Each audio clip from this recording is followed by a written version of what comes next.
नमस्कार दोस्तों, आज के हमारे इस वीडियो में हम आप सभी के लिए भगवान शंकर की और माता पार्वती जी की बहुत ही सुंदर कहानी लेकर आए हैं।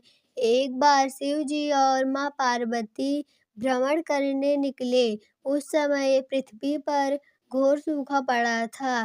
चारों ओर हाहाकार मचा हुआ था। पीने को पानी तक जुटाने में लोगों को कड़ी मेहनत करनी पड़ रही थी। ऐसे में शिव पार्वती भ्रमण कर रहे थे।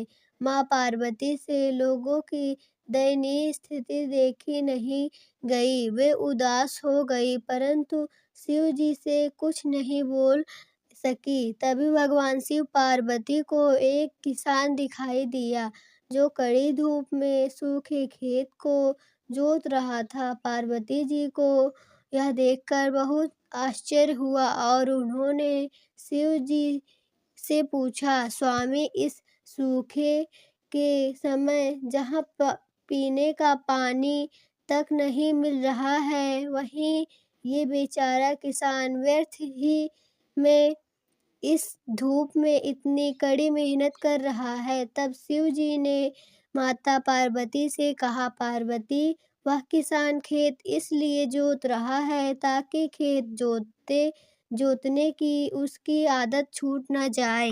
यह बात सुनकर माँ पार्वती को एक योजना सूझी। उन्हें ध्यान आया कि शिव जी के शंख बजाने से वर्षा होती है।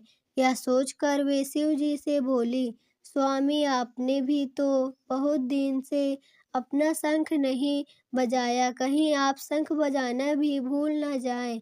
यह सुनकर शिव जी ने मंद मंद मुस्कुराते हुए शंख बजा दिया और पृथ्वी पर घंघोर बारिश हो गई, जिससे भयंकर सूखा समाप्त हो गया।